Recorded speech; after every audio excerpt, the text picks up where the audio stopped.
네, 여러분 안녕하세요. 여러분들의 주식 수익 10배를 만들어드리는 텐베거 메이커 김선비입니다. 오늘 지금 일요일이죠. 지금 현재 시간을 보면요. 자, 현재 시간 한번 쳐볼까요? 지금 제가 집에서 영상을 만들고 있는데 10시 6분을 지나가고 있습니다. 여기 지금 초 지나가는 거 보이시죠? 네, 두산 에너빌리티 최근에 나온 뉴스를 좀 조회를 해봤어요. 지금 한번 찾아볼까요? 네, 이렇게 뉴스를 지금 현 시간으로 조회를 해보시면 지금 현재 최신 뉴스로 뜨는 게 요 이복현 두산 밥캣 합병 비율 관련해서 방송을 출연했던 게 있습니다. 일요일 라이브에 출연해서 이 합병 비율에 대해서 언급을 한 게 있고요. 그리고 아래 내려보면 국민연금 SK에 이어서 두산 합병 반대하나 이 국민연금이 어떤 입장을 내비쳤는지에 대한 뉴스가 15시간 전에 자 이렇게 나옵니다. 자, 요 두 개의 뉴스가 최신 뉴스고 밑에 내려보시면 여기 8시간 전에 나온 뉴스는 회사채 발행 뉴스이기 때문에 제가 회사채는 뭐 주주 입장에서 그렇게 나쁜 소식은 아니기 때문에 크게 의미를 둘 필요는 없다라고 말씀드렸죠. 그래서 오늘은 요 두 개, 최근에 나온 요 두 개 뉴스를 우리가 한번 짚어보고 어제 나온 뉴스도 있습니다. 미국의 그 웨스팅하우스라고 하는 그 지적 재산권을 가지고 있는 원자로 설계 회사가 있어요. 이 회사가 예전부터 2022년부터 두산 에너빌리티의 발목을 잡는 소송을 진행하는 건이 있는데 그것 관련해서 뭐 잠깐 우리가 참고할 수 있을 만한 뉴스가 좀 나온 게 있어서 오늘은 여러분들이 그 월요일 장 대응하시기 직전이잖아요. 그래서 아침 출근길에 또는 오늘 주무시기 전에 요 세 가지 뉴스 좀 체크하시면 좋을 것 같아서 제가 집에서 이렇게 영상을 찍고 있습니다.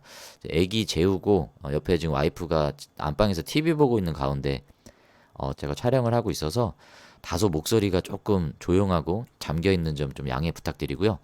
제가 중요한 뉴스에 대해서 여러분들에게 알려드리도록 하겠습니다. 그리고 월요일 두산 에너빌리티 투자 대응에 대해서 다시 한번 제가 여러분들에게 짚어드릴 테니까요. 영상 끝까지 잘 시청해 주시길 바라겠습니다.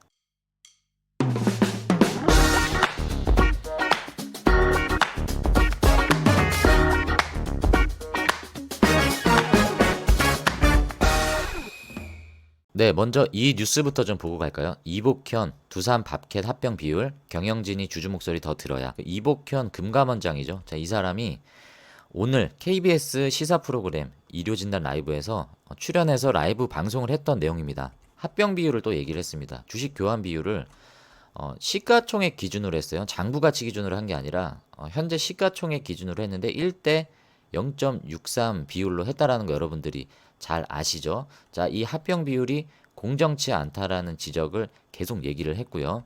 그리고 이제 두산이 밝힌 합병 목적과는 다른 실질적인 목적이 있다라고 본 모양새다. 이게 두산의 실제 목적이 아니다라는 것을 지적하는 그런 내용들이었던 것 같습니다.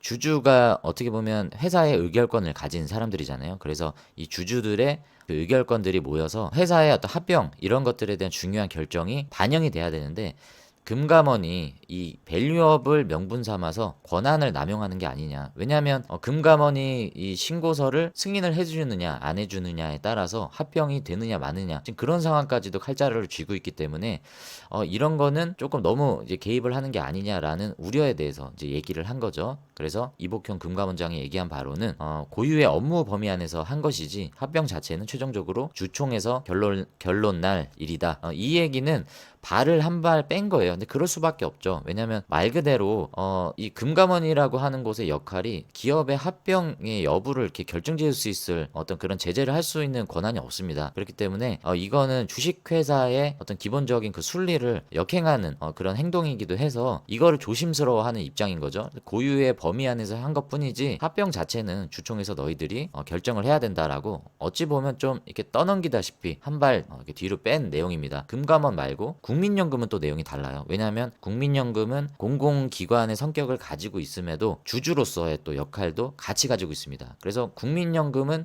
기관이기도 하면서 주주죠. 그래서 매수 청구권도 있고 의결권도 있습니다. 그래서 합병 반대 찬성의 의사를 표현을 할 수 있는 주주이기 때문에 이 국민연금이 어떤 입장을 갖고 있는지가 상당히 좀 중요하다라고 볼 수 있는데 이 뉴스에 보시면 국민연금이 SK에 이어 두산 합병도 반대하나 이렇게 나와 있죠. 근데 사실 제가 전 영상에도 말씀드렸지만 반대할 겁니다. 이거는 뭐 불을 보듯 뻔해요. 금감원이 바통을 넘겨준 거예요. 그러니까 우리의 권한에서 더 이상 액션을 세게 할 수 없으니 이제 국민연금의 역할이 남은 건데, SK는 이미 반대를 했죠. SK도 반대한 와중에 두산마저 반대를 안 할 이유가 없습니다. 왜냐하면 SK를 반대했던 이유가 주주가치 훼손 그리고 명확한 합병 비율에 대해서 조금 석연치 않은 부분들이 있었고, 그게 주주가치를 훼손한다. 국민연금도 주주잖아요. 그래서 그런 내용들에 대해서 적극적으로 반대 의사를 표현을 했던 건데, 두산도 그것과 다를 바가 없다라는 거죠. 심지어 SK는 SK ENS와 이노베이션 한쪽은 시가총액으로 했고 한쪽은 장부가치로 했습니다. 근데 두산은 둘 다 시가총액 기준으로 잡았단 말이죠. 그래서 효율적인 시가총액 기준으로 했다라고 하면, 그러니까 효율적이다라는 말은 주가가 정상적인 범주 안에 있을 때 효율적이다라고 얘기하는 건데, 비효율적일 때, 비효율적인 시점에 합병 비율을 시가총액으로 산정했다라는 것이 이제 논란이 되는 거죠. 그리고 또 한 가지 있습니다. 국민연금이 언급한 10%, 자 여기 나오죠. 국민연금이 언급한 10% 할증 노력이 부족했다. 합병 비율에 대한 내용이에요. 요거는 두산에서 자발적으로 할 수 있었던 부분인데,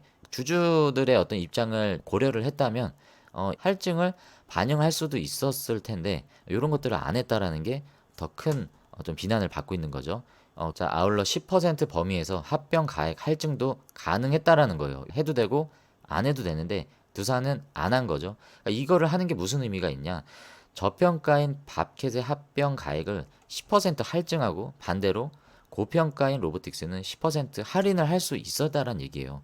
이거를 적용을 했다면 교환 비율이 1대 0.63이 아니라 0.77까지로 올라갈 수 있었습니다. 이것도 만족스러운 비율은 아니지만 이렇게라도 했다라고 하면 그들의 명분이 조금 어느 정도는 좀 설득력이 있을 텐데, 이런 부분들은 자신들에게 유리한 쪽으로만 합병 비율을 산정을 했다라는 거, 금감원부터 이걸 반대를 하는 이유인 거죠. 정정신고를 하고 국민연금도 반대할 수밖에 없다라는 그런 입장의 기사였습니다. 자, 이 기사는 이렇게 좀 정리를 할 수 있고요. 그리고 미국 태클에 걸린 K원전, 요건 뭐냐면 아까 말씀드린 웨스팅하우스라는 이제 회사가 나옵니다. 자, 이 회사는 미국 회사인데요. 이번에 체코 원전 수주에 입찰 경쟁을 했을 때 프랑스와 우리나라 그리고 미국 3자 간의 이 경쟁 가운데서 앞서서 제외가 됐었죠. 탈락을 했고, 최종 프랑스랑 이제 우리나라 대한민국이 경쟁을 해서 우리나라가 우선 협상자로 체결이 된 건데, 이때 떨어져 나갔던 미국 회사가 웨스팅하우스입니다. 그러니까 원자로를 설계를 했고요. 우리나라가 원자력 기술이 없을 때 예전부터 그 원자로 기술을 우리나라 최초의 원자로라고 할 수 있는 뭐 고리 1호인가요? 네, 거기에도 이 웨스팅하우스의 설계 기술을 우리가 상당히 많이 차용을 해서 진행했던 바가 있습니다. 그리고 계약 관계가 있어요. 요거죠. 1978년 결성된 원자력 공급국 그룹 NSG라고 하는데, 이 지침에 따라서 해외에 이제 원전을 수출을 할 때 원천 기술을 가진 미국 웨스팅하우스의 동의를 받게 돼 있다. 계속 여러 가지 명분을 갖다 대면서 체코 원전 수주에 대한 승인을 해주지 않고 있는 상황입니다. 정말 말 그대로 이 발목을 잡는 이 태클이 계속 들어온다. 이런 정도만 아시면 될 것 같고, 앞서서 제가 소개드렸던 두 개의 뉴스가 중요한 거죠. 이복현 금감원장이 최근까지도 방송에 나와서 이 합병 비율에 대한 언급을 하면서 금감원의 역할을 넘지 않는 선에서 지금 제지를 하고 있다라고 했고, 국민연금에 바통을 넘겼는데 국민연금은 SK를 반대했단 말이죠. 그러면 불을 보듯 뻔합니다. 이제 두산도 반대할 게 뻔하다라고 우리가 예측할 수 있겠습니다. 자, 그러면 한번 차트를 한번 보겠습니다. 두산 에너빌리티의 현재 차트의 모습인데요. 다행히 미국에서 그 잭슨 홀 파월 의장의 금리 인하를 시사하는 발표가 있은 뒤로 미국장이 상당히 강한 흐름을 보였습니다. 그래서 이 흐름이 이제 밑으로 빠질 확률은 상당히 적어졌고요.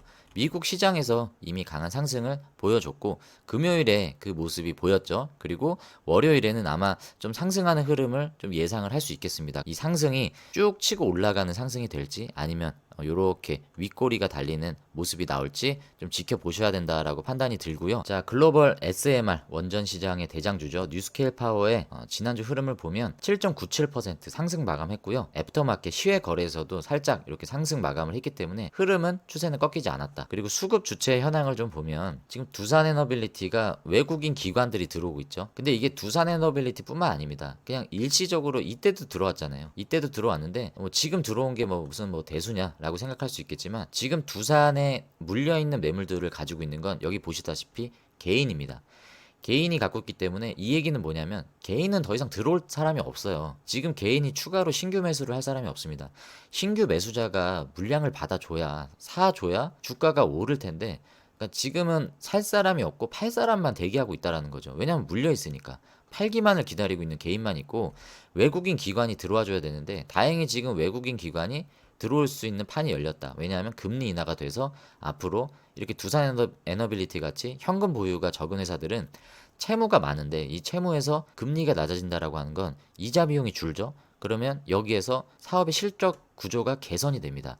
그래서 그런 리스크가 감소됐다라는 이유로 중소형주, 채무 부담이 많은 회사들의 외국인들의 투자가 몰리게 되죠. 그래서 러셀 지수가 오른 거예요. 나스닥 지수도 마찬가지고요. 자, 삼성전자 한번 보시죠. 자, 삼성전자는 반대로 외국인들이 물량을 빼고 있어요. 얘네가 빼는 건 삼성전자가 안 좋아서 빼는 게 아니라 삼성에 있는 투자 자금을 빼서 어디론가 넣고 있다라는 얘기입니다.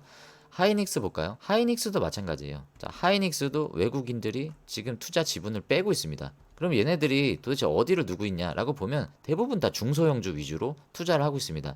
그래서 여러분들이 지금 두산 에너빌리티 같은 경우에는 현금이 없어서 합병해가지고 1조 원 지금 차입하겠다라고 한 거잖아요. 이거 차입을 하면 이거는 뭐 공짜입니까? 이자 비용 내는데 금리가 떨어지면 이자 비용이 줄기 때문에 회사의 재무 구조는 좋아지면서 영업 이익이 마진율이 올라가게 되죠. 그래서 외국인들은 지금 러셀 지수도 그렇고 중소형주에 대한 투자를 더 집중하고 있다. 그래서 두산에너빌리티는 지금 너무 좋은 시점이어서 상승이 나오다 본전 회수 심리로 물려있는 사람들이 아마 팔 거예요. 불안해서. 그러면 이렇게 올라가다가 이렇게 윗꼬리를 그리는 흐름들이 나옵니다. 그러면 여러분들은 요 시점에 한번 매수를 노려보셔라 라고 말씀을 드리고 그 다음날 사셔도 좋아요. 그 다음날 뭐 이렇게 빠지고 만약에 조정이 온다라고 하면 요 시점에 여러분들이 매수를 가져가셔도 저는 좋은 전략이다라고 말씀을 드립니다. 그리고 여러분들이 뭐 단기 대응하시기가 조금 어려우실 수 있어요. 그래서 제가 단기 대응 관련해서 조금 말씀을 좀 드리겠습니다. 네, 지금부터 제가 단기 대응방 운용하고 있는 것들을 여러분들에게 좀 소개를 해드리려고 합니다. 여러분들이 단기 투자에 대한 수요가 굉장히 많다는 걸 제가 알게 돼서 실제 시뮬레이션을 돌렸던 걸 지금 간단하게 소개를 해드리겠습니다. 지금 보시는 화면인데요. 이걸 보시면 여러분들이 안 믿으실 것 같아서 제가 좀 증명을 해드릴게요. 자, 제가 텔레그램 방을 만들었는데 단기 투자 대응방이라고 해서 제가 요거를 8월 13일에 만들었습니다. 자, 보시면 단기 투자 대응방 구독자 한 명이죠. 저 혼자 보려고 제가 시뮬레이션 하려고 만든 거예요. 8월 13일에 만들어서 내가 단타를 한번 진행을 해봐야겠다. 그래서 내 실력을 스스로 한번 입증을 해봐야겠다 해서 제가 매매를 한 겁니다. 자, 보시면 여기 PNC테크 4,960원 8월 13일에 샀고요. 채팅을 남겼죠. 사진도 찍어놨습니다. 자, 8월 13일 오후 2시에 4,960원대 있는 차트를 제가 사진으로 캡처를 해서 증거자료를 남겨놓고요. 샀으니까 매도한 것도 증거를 남겨야겠죠. 보시면 8월 14일에 제가 PNC테크 5,080원 여기 매도한 거를 쓰고 채팅에도 남겨놓고 마찬가지로 그때 그 사진을 이렇게 기록으로 남겨놨습니다. 제가 매수 매도한 거를 그날 채팅으로 남겼기 때문에 뭐 수익이 나는 날까지 기다렸다가 막 팔고 이렇게 조작을 하지 않아요. 그리고 그날 운영 현황 결과를 엑셀표로 이렇게 그날 제가 채팅으로 계속 올렸습니다. 이걸 꾸준히 한 거예요. 꾸준히 해서 지금 최근일 기준으로 보시면 이게 어제 제가 작성한 건데요. 이게 어제 기준으로 제가 이때까지 이런 식으로 투명하게 운영을 한 겁니다. 이 텔레그램 안에서는 날짜가 바뀌기 때문에 조작을 할 수가 없어요. 이 아래 아직 매도를 하지 않았기 때문에 이 종목들은 지금 마이너스 100이라는 함수 오류가 난 건데 이 위에 것들 지금 매수 매도가 끝난 종목들만 보면 좀 전에 보셨던 화면이 나오는 겁니다. 그게 이제 이 화면이에요. 결과를 돌려봤더니 7일이었죠. 7일 동안 누적 수익률로 보면 7%밖에 안 돼요. 7%는 여러분들이 뭐 그럴 수 있지라고 생각하시겠지만 제가 뭐라 그랬습니까? 복리로 운영한다라고 했잖아요. 이 종목 제가 운영이 끝나면 다음에 이 종목을 들어가고 그 다음에 또 이 종목 이런 식으로 복리로 제가 계속 운영을 했기 때문에 복리로 운영을 했을 경우에는 수익률이 59.95%가 나옵니다.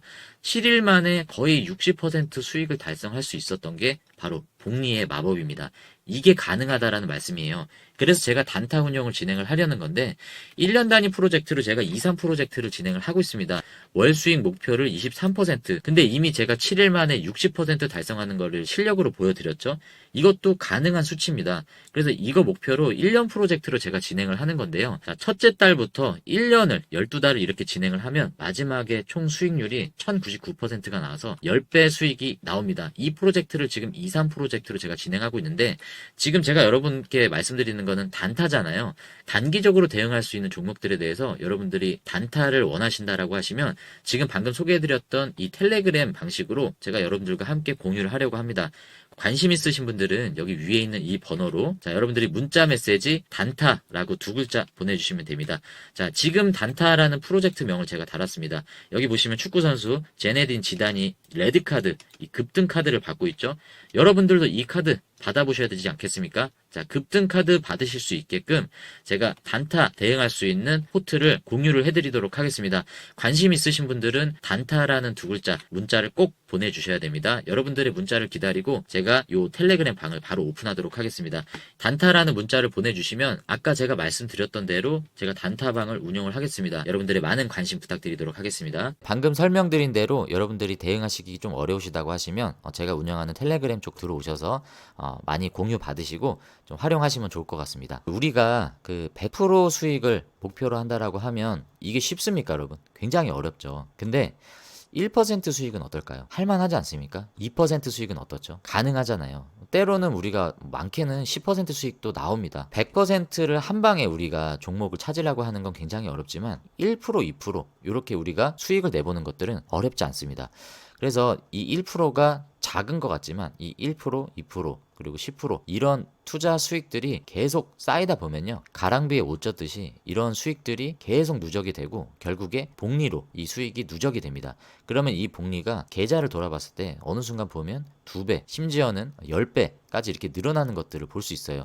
근데 이게 가능하려면 전제 조건이 하나 있습니다. 계속 이 가랑비라고 얘기했던 이 작은 수익률들을 꾸준하게 여러분들이 누리셔야 돼요. 그러면 지는 투자를 하면 안 되고요, 확률 높은 이기는 투자를 계속 여러분들이 반복하시고 그 원칙을 지켜 나가셔야 됩니다.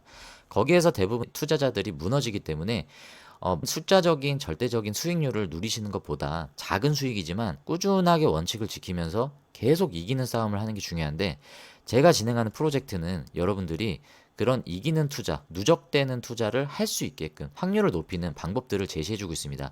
제가 그게 가능하다는 걸 방금 전에 영상을 통해서 제가 보여드린 거죠. 텔레그램을 통해서 제가 투명하게 말씀을 드리고 있고요. 그 중간에 저는 텔레그램에 채팅을 남기면서 여러분들에게 자료를 제가 공유해드리고 있습니다. 실시간으로 대응하는 것들을 텔레그램에 이렇게 공유를 하면서 영상 가운데 여러분들에게 소개를 해드리고 있습니다. 자, 이런 수익이 가능하다라는 거는 저는 실력으로 여러분들에게 보여드리고 있기 때문에 여러분들이 이런 이기는 투자를 한번 해보고 싶으시다 하신 분들은 여기 번호로 이렇게 문자를 보내주시면 됩니다. 영상 더보기란에 각각의 프로젝트가 있으니까요, 그 초청 링크를 타고 들어오시면 되고, 링크만 타고 들어오시면 안 돼요. 여러분들께서 반드시 이렇게 문자, 각 프로젝트 명에 맞는 문자를 보내주셔야 됩니다. 내가 23 프로젝트를 원하신다 하시면 문자로 23, 그리고 여러분들이 단타 원하신다라고 하시면 문자로 단타 이렇게 입력을 해주셔서 문자를 꼭 보내주셔야 됩니다. 자, 요거 여러분들이 참고하시고 이렇게 여러분들이 문자를 통해서 참여해 주시길 바라겠습니다. 이제 두산 에너빌리티 여러분들이 월요일 장 대응을 하실 때 제가 말씀드린 대로 상승이 왔을 때 요게 윗꼬리가 달리는지 한번 잘 판단해 보시고, 음봉이 나오면 오히려 기회입니다, 여러분. 제가 월요일에 투자 대응 전략으로 인사드리도록 하겠습니다. 자, 영상 시청해 주셔서 감사합니다.